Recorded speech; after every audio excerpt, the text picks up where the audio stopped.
So over a dozen new allegations have just come out about Nigel Farage and just how overtly racist he was when he was younger, including the targeting of a Jewish boy whose family escaped Nazi Germany, saying to his face and bullying him, saying gas them, and that the guy with the mustache, he was right. Because Nigel Farage went to a fancy school, there are some prominent people who went there, like Peter Atedke, an Emmy and BAFTA winning award director who literally, he was a Jewish kid whose grandparents escaped Nazi Germany, and when he was in school with him, these are the types of things that he was saying. This, what I just said on the video a moment ago, which certain words they don't like me to say. Now I'm going to show you a few more things he said to other people, but I just want to add context. Do I think people should be held responsible for everything that they said as a kid?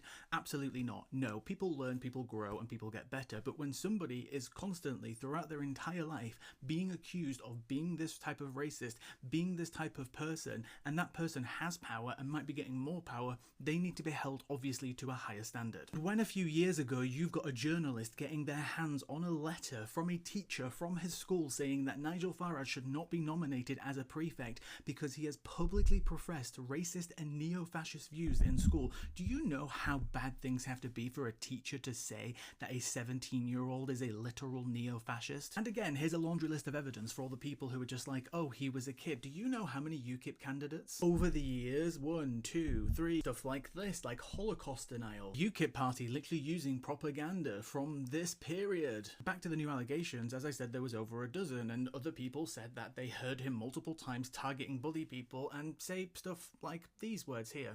And also urging people to go home. I am hugely in favour in judging people on who they are now, through their actions and through their words. I know people who've done and said some terrible things in the past, and it's not who they are now, and they proved that through their actions and words, by standing up for things, by campaigning, by being an activist, by working on these problems for other communities, and moving forward. However, there is no evidence that this guy has done any of that. Actually, we have all the evidence to show that this is who he is, and this is who he's always been. His supporters won't care. Go and read the full thing, it's very interesting. Bit of a long one, but there's loads of interesting stuff in there.